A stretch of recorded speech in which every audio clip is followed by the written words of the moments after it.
Welcome to Uma's kitchen. வணக்கம்.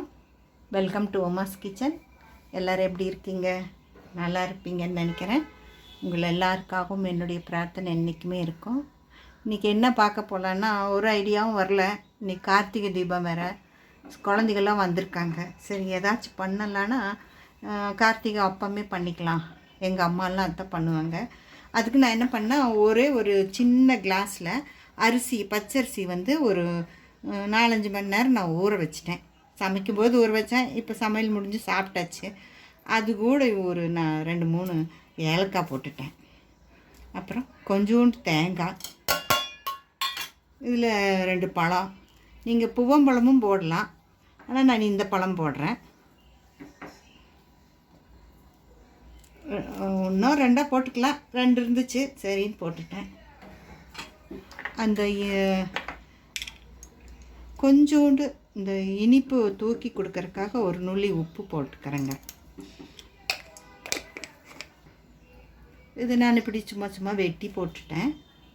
ஏன்னா நாங்கள் மிஷினில் உள்ளுக்குள்ளே போய் சிக்காமல் இருக்கிறதுக்காக சும்மா. பூவம்பழம் போட்டாலும் நல்லா இருக்குங்க. இது என்ன பண்ணுறேன், முதல்ல ஒரு சுற்றிட்டு அப்புறமா நம்ம இப்படி உருக்கி வச்ச அந்த இதை போட்டு ஊற்றி அரைச்சிக்கலாம். நான் கொஞ்சம் கெட்டியாகவே ஆயிடுச்சு, ரொம்ப நேரம் ஆயிடுச்சு. தண்ணியாக இருந்தாலும் பரவாயில்ல. இது முதல்ல அரைச்சிக்கிறேங்க. இது பாருங்கள், இது கொஞ்சோண்டு தண்ணி விட்டுருக்கேன். இதை நான் மெல்ட் பண்ணிவிட்டு தனியாக ஆற வைக்க போகிறேன். பாருங்கள், இப்படி சும்மா உருகுனா போதும். கேஸ் ஆஃப் பண்ணுறேன். சும்மா இது உருகுனா போதும், பாவு பதம் அதெல்லாம் வேண்டாம். இது அப்படியே எடுத்து தனியாக ஆற வைக்க போகிறேன். சுற்றி எடுத்தேன். இதில் இப்போ கொஞ்சம் ஊற்றி அரைக்கிறேன்.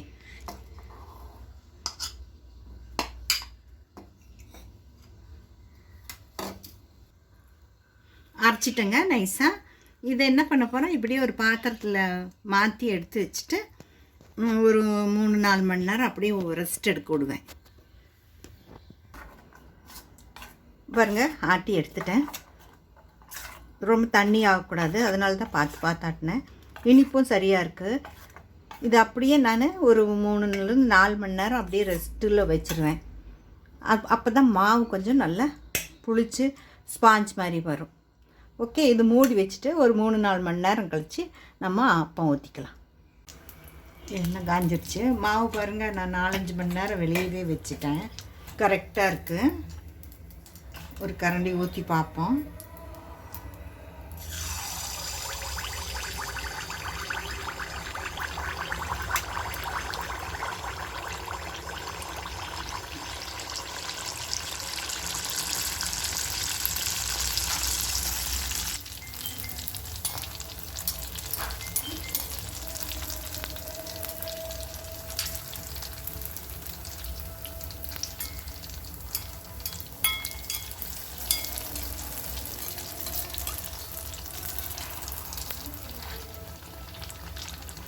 நல்ல பொள்ளி வருது பாருங்கள்.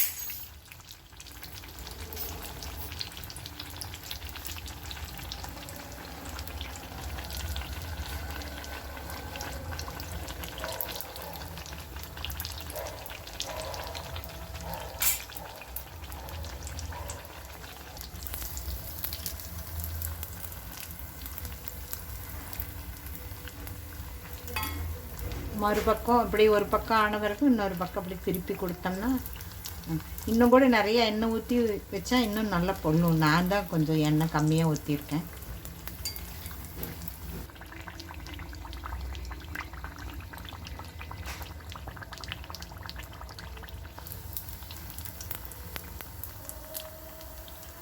எடுக்கலாம்.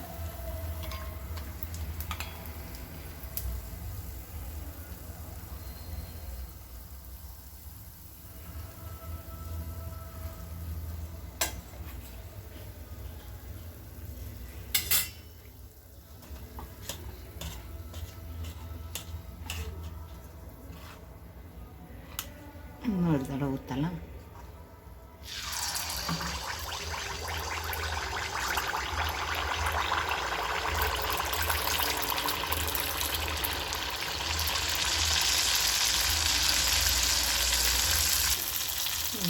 பாருங்கள் என்ன மாதிரி சவுண்டு வருது, புஸ் புஸ்ஸுன்னு ஒரு மாதிரி. இந்த நம்ம தீபாவளிக்கு இந்த மத்தாப்பு விடுவோம்ல, அந்த மாதிரி புஸ் புஸ் புஷ்புன்னு ஒரு சவுண்டு.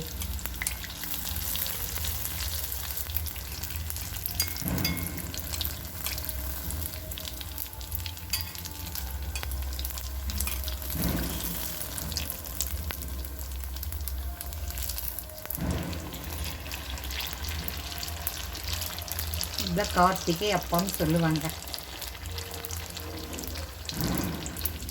கார்த்திகை மாதத்தில் கார்த்திகை பொரி பண்ணுவாங்க, உருண்டை பண்ணுவாங்க. பொரியெல்லாம் நம்ம வீட்டில் இப்போ இல்லை, அதனால் இது கொஞ்சம் திடீர்னு ஞாபகம் வந்துச்சு, சரின்னு ஊற வச்சேன். குழந்தைகள்லாம் இருக்காங்களேன்னு.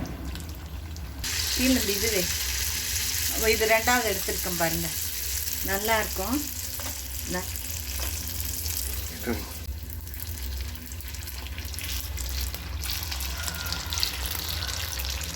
இந்த சவுண்டு தான் கார்த்திகைக்கு நம்ம பட்டாசு போடுற சவுண்டு. தீபாவளி, கார்த்திகை எல்லாம், பொங்கல் பார்க்கவே நல்லா இருக்கு. குண்டு குண்டா பொல்லி பொல்லி வந்திருக்கு பாருங்க.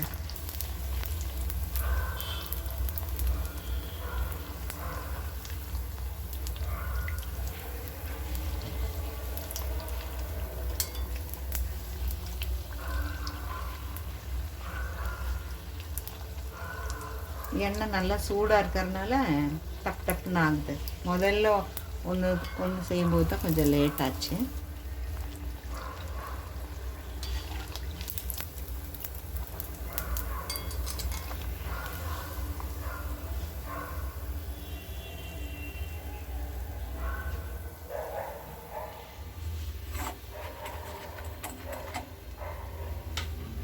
இதே மாதிரி தான் களத்தப்பம் செய்வாங்க, அது ஒரு நாள் செய்யலாம்.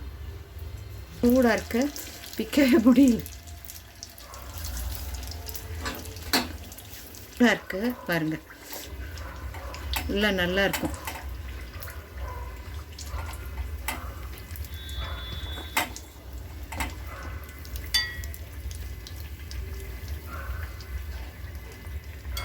அதிகமாகிடுச்சு, அதனால தான் இது ஒட்டுது. கொஞ்சம் நான் இனிப்பு அதிகமாக போட்டுட்டேன்.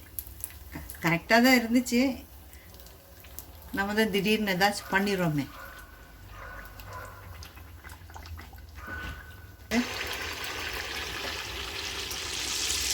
உள்ள கூடு கூடாக இருக்கு பாருங்க. ஈஸி தான், அந்த இனிப்பு கொஞ்சம் கூட்டினதுனால எண்ணெய் குடிக்குது. நீங்கள் செய்யும்போது கொஞ்சம் இனிப்பு குறைச்சிக்கோங்க. ரொம்ப இனிப்பு போட்டால் பிரிஞ்சிருக்கும். இந்த வீடியோ உங்களுக்கு உபயோகமாக இருக்கும்னு நினைக்கிறேன். இது உங்களுக்கு பிடிச்சிருந்தா லைக் பண்ணுங்கள், ஷேர் பண்ணுங்கள், சப்ஸ்கிரைப் பண்ணுங்கள். Okay, bye bye, take care.